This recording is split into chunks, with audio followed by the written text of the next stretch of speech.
That rainbird's good to hear every now and then. He floats around, kicks around. You sort of appreciate wildlife a lot more as you get older.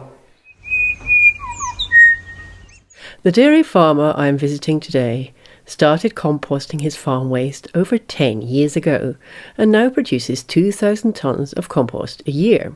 As a result, he's cut his annual 150,000 fertiliser bill by over half and his use of synthetic fertiliser by 70%. Now he's looking to mix species pasture to cut down artificial inputs even more. I'm Reggie Davies, and my wife's Tanya Davies. We've been here since I left school at the age of 15, I suppose, which is probably a good odd 30 odd years now, and we've grown the business from probably 180 cows to currently 750, and we're heading towards 900 cows. So we currently own 2,000 acres in the Cobden Camperdown area, Postdocs Creek. And just recently we purchased 420 acres, and our son Lockie Davis is coming home and managing that. So originally at the home place, Tanya, I and Mum and Dad have got 600 cows there, and where Lockie is, we're going to take that to 400 cows. So we're an expanding business. We probably get down to probably 450 cows on the home farm, might be a little bit less, and that's coming up now in probably June, July, and then we'll be back up to 570 in the spring. So I split calve down on the home farm because we've got 250 acres of irrigation down there, and then the new farm up here, the first year we'll probably milk 250, and we're going to make that seasonal farming. And just see where it all goes, because Lockie's just come home this year after spending 3 years at Marcus Holman College in Geelong, Agriculture College. So we just want to take it steady, and so that he can feel his way as well.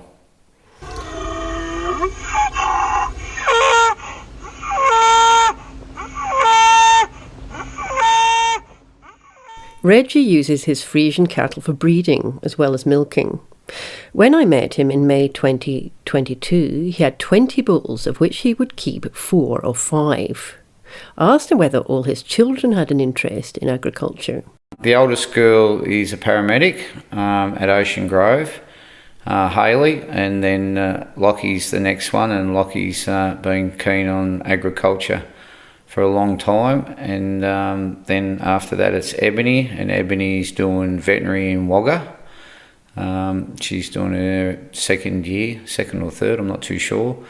And then Chloe is doing commerce in Melbourne, but in saying that, Chloe comes home every Thursday night to help out Friday on the farm and Saturday. So yes, to answer your question, the kids have been fairly active in the farm from day one, and they all love it to some sort of degree, and yeah, it's good. When I asked Reggie what had inspired him to take up a more regenerative approach in his farming, he mentioned 3 people: Elaine Ingham, Arden Anderson, and Graham Sate. Based in Gladstone, Missouri, USA, Dr. Anderson is highly unusual in being both a family doctor and a soil and crop consultant. Queensland-based Graham Sate is the co-founder of the Australian company Nutritech Solutions and a recognised world leader in sustainable agriculture. Elaine Ingham, an American microbiologist and soil biology researcher and founder of Soil Food Webbing, is a world authority on soil health. You go back sort of a good 10 years ago, we were sick of the way we were going. We were banging a lot of urea out, too much really. And look, we all know there's a spot for it in farming to some degree, and we wanted to change the way that we were farming instead of relying on synthetic fertilisers. So we all took a trip to New Zealand to do an Arden Anderson course, and then we did a Graham Sate course up at Coolum on above the Gold Coast, I think up near Maroochydore. And that's opened our eyes to what we can do, and away we went from them, trying different methods of growing grass. So probably the big thing for us is that we started making our own compost, and that's been going for over 10 years. So we'd make a couple of 1,000 tonne of compost and put out annually. And then we've had a fair few dry years down here, and that sort of forced us to try a few different species as well. Ryegrass, as we know, is a very good grass, but when it gets too wet, it seems to die out, and when it gets too dry. So we started heading down that way of trying different species, like your coxforts and maybe your fescues and a bit of phalaris. And so that, with our compost and trying a few different things, we thought was the way to go, because more, we didn't think it was the answer on our farm. So, when all this was happening 10 years ago, that Jeff Rollinson was contacted, as well as Camperdown Compost, and we'd worked closely with Jeff for a long time, in Corangamite catchment on the waterways. So off we went. He's re-vegging a lot of tree lines, and working with Jeff on a number of different areas, which has been great. And I mean, in that time, we've probably put 20,000 trees along the Curtis. All the willows have been removed, and that's probably 8 or 9 years ago. And to look at that now is just remarkable. So we've always been involved with Landcare, and to this day, I think Jeff's got to come out soon. We're up to seeing what sort of species of trees and that we can try on the flats. So as climate change comes, and whether, if you read too much into climate change, like, you still get cold in winter and you still get hot in summer. So a tree's always a valuable, or a hedge line's very valuable on any sort of farm, whether you're sheep, beef or dairy, because you feel for animals in the cold and you feel for them in the heat. I mean, we're all talking about carbon neutral. Can we do that with grass species? Can we do that with multi-species? It's a matter of we're trying to de-risk the farm to a degree of relying on heavy uses of synthetic fertiliser, which, as we speak today, they've doubled in price, and in time, we might not, be able to have fertiliser going forward. So so I'm glad that we have headed down that direction to probably just de-risk the business a bit. Reggie told me he loves shelter belts and would ideally have one on every fence line, but not just any old shelter belt. He knows there should be plenty of native shrubs and tussocks amongst the trees to block the wind as much as possible.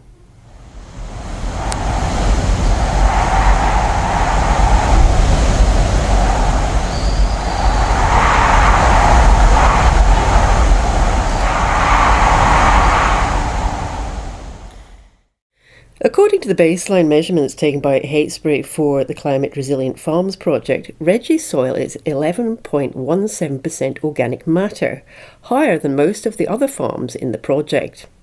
I asked him about his recipe for productive compost. That's made from our first pond wastage, and then we use a lot of wood chips for bedding and tracks over the winter period. So we push all that into compost, round rings, and you'd be quite surprised what you have got as far as wastage goes. So we do that. Then sometimes we put an additional, we might put chook manure in there, or we might get some green waste. Then we top it up with, if we needed calcium, or we would top it up with lime.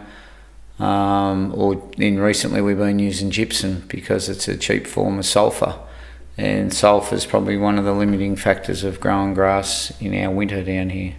Yeah, it's been a great resource, and we've fine-tuned that as the years gone by to actually keep cutting costs, and as a dairy farm we have got a lot of wastage, so it's got to be utilised. So the first pond goes into the compost, and the second pond, which is mainly more liquefied, it goes through the centre pivots at 5% over summer. The rule of thumb that Elaine Ingham used to say in compost, if you put 100 tonne of gypsum in 1,000 tonne of compost, it's equivalent to 1,000 tonne of gypsum, because it's more readily available to the plant once you put it into the compost form. So yeah, it's been good, and we just keep soil testing every year, and we test the compost to make sure that we're getting everything on there. The biggest thing I've learnt that there's more in our shit ponds than anyone can tell us, even though they're all been tested. It's more readily available to the plant, and it's quite remarkable really. It's fairly hard to describe, but when you're using something that's in a compost form or out of your ponds, it's more of a natural fertiliser that is taken up by the soil more instantly, instead of waiting to be broken down by synthetic fertiliser. And look, there's a place for synthetic fertilisers too, but we like the direction that we're going. If we run a bit short on compost, we get chook manure and we'll compost that with compost, and we use sulphate ammonia with a little bit of urea in winter, so for argument's sake it'll be 50-50 blend. So we don't really want to go down the path of too much urea like we used to, even though it does grow grass, but there's a lot of clovers out there that's been killed because of it. We've had a lot of clover come back, and I think we've been going along pretty well. And look, there's a lot more still to be done.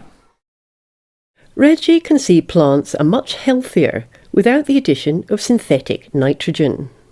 There's good farmers out there using a lot of nitrogen, but to me they're cooking the ground. Like, we used to slide down the hill, in the middle of winter, because it was just like a rock.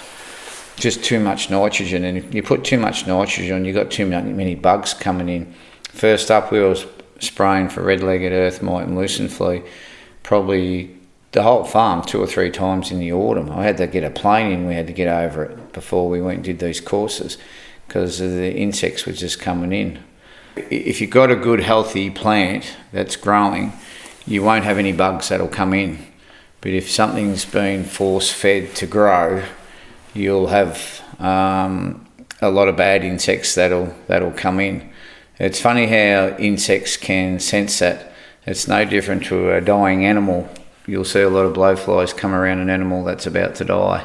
So they can sense something's there, and I can't explain it properly. People can explain it a lot better than me. But we've had a lot less bugs, more worms. Nitrogen definitely kills worms. You need the soil active. That's what we've been trying to do, is wake the soil up and get the soil going again. And now we're back to your 40 or 50 worms in a shovelful instead of 10. So the worms are an unbelievable little machine in the ground. So there's a lot of those things that it will kill out. But I don't want to. Nitrogen is bad, but there's a lot of good farmers out there still use it. But there's got to be other sources. That's the direction that we headed.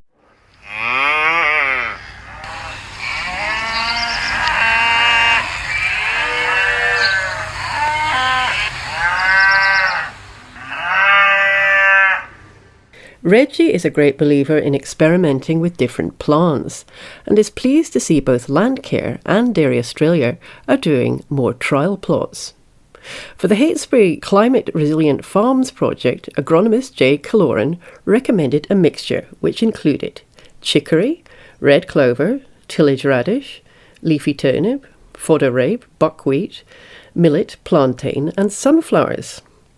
Seeds were planted over 12 acres in spring 2020 using the Rotostrip till, the Rotostrip till plus wood vinegar, a power harrow and the Soil Key Renovator. They had 5 different trial plots, and look, they were good, but the only problem is when you've only got 1 acre to get contractors there on time. So to run a fair trial on the machines, they need to be all sown in with a couple of weeks of each other. So if you're sowing on 1st of March or middle of March, and then you're waiting for the middle of June for the next last contractor, it's not really a fair trial. And that's the challenge that Jeff and them spoke about, because that was my biggest concern. I favoured the soil key because it only rips up 17% of the ground and you've got something growing there.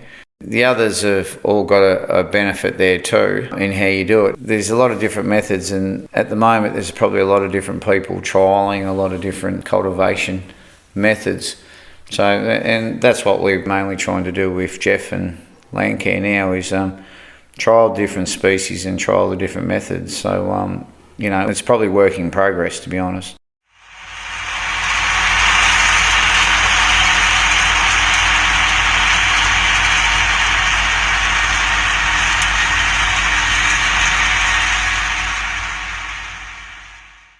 Despite the difficulties, there were some improvements in soil health. Here's Jeff Rollinson, Coordinator of Heytesbury District Landcare Network. With the Davies farm, it was the main trial farm as far as the project was concerned.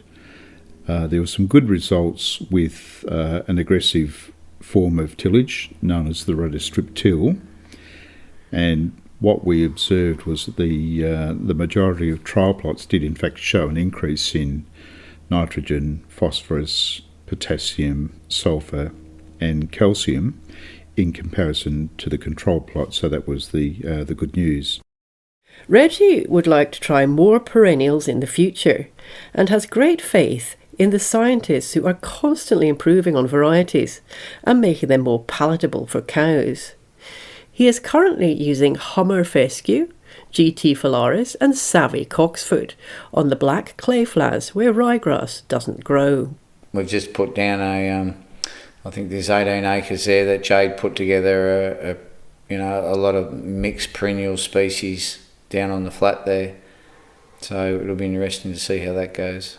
The beauty of the species that we've just spoke about is that they're deep-rooted species that's going beyond that 100 mil, where they say, that's where all your fertility is. So these species are going down 2 to 3 feet. So they're pretty sort of tough through winter and they're tough over summer. So, I like what's happening out there, that they're breeding, they're trying to breed different species that are deep-rooted, more palatable. So we're meant to be getting drier and drier as climate change comes along. My next thing that I said to them, why can't we get a clover that can handle the wet? Clovers, they say they don't handle the wet too well, but either did white wheat, and then they developed a red wheat for just out here between us and Ballarat because it gets wetter. So, in breeding over the years, they've developed a wheat that can handle the wet more so than the white wheat. So my question is to those guys, why can't we be breeding a clover that can handle the wet? There's more fescues that are going to come out the next 2 years that are going to be better than the Hummer fescue. That'll be better again for all of us. And we probably just looked at the cows along the side of the road, and you've got a bit of foxtail, phalaris and some old coxfoot there. But if you put the coxfoot on volcanic soil and you get a dry year, you turn around and get a shower of rain in the autumn and bang, it's straight out. Absolutely. Compared to a ryegrass, I can put ryegrass in there and 3 years later or 2 years later I've got to drill it again. So it just takes, it must form a really hard base, like a hard dry base where the coxfoot's deep rooted. It's tough. The biggest single thing in this area is that we're pasture-based farmers. So we need to grow as much pasture for as little as cost as we can. So it's still a field in its own, and I was pleased to see Dairy Australia do a bit of research on what we're doing, and there's a lot of people doing a lot of good things outside here. As I mentioned, the Whitings are doing soil key, and there's other people around doing other things. So I find that very important going forward, because we need to be able to grow feed, because if we don't grow feed, we can't get milk out of cows. All right, and if we're going to rely on boarding feed for cows, then we're not going to be around. So we need to be able to feed them ourselves. I asked Reggie if his father still played a role on the farm. Dad works probably as hard as us still today. and he's 79, he'll be 80 this year. And when we went through all this process of the compost and all this soil health, he really took it on board. Like, he gets an acres book every month, got his own veggie patch, just with all the chemicals and the cancers and all that. He does a lot of reading, so he's pretty health conscious since we've started all this. Yeah, more health conscious than ever. That's why, you know, we went to Otway Pastures, because of the people said, why don't we have a crack at something different, because on the way that we farm. So there's no doubt what you do to the soil is going to be affected in the milk and the cow. And then, you know, and it's no different to your veggie patch. You know, what you spray that with and how you make that grow affects on what you're eating. 10 years ago, the Davies and 4 other local farming families, also using regenerative farming practices, decided to market their own milk under the title Green Pastures. There are now 3 families still involved, including the Davies. The brand has been renamed Otway Pastures at the suggestion of Coles. According to the supermarket giant, Otway is selling better than green. We went into Green Pastures because the main reason is people were quite excited in what we were trying to achieve on the farm, and they said, why don't you try and sell your milk differently? So off we headed down that direction. You know, we had the help of a close friend to get us going, and that's been a fairly long journey, and not an easy journey, but I've learned a lot out of it, trying to get your own milk processed and differentiate yourself. And then you've got to get into Coles and get into different markets, and it's a moving beast all the time. That's not easy at all. Reggie continues to look for natural, biological ways to farm and phase out the use of synthetic fertilisers. We're putting your compost on to try and correct your soil, but there's plant species that can do the same as well. Like, there's thousands of tonnes of nitrogen in the air. Why can't we be harnessing that and putting it down into the ground? A lot of agronomists or plant species people, they like to put just a clover and a ryegrass in, and I'm thinking, well, why can't you put, 4 or 5 different species in? You don't like just spuds on your plate, do you?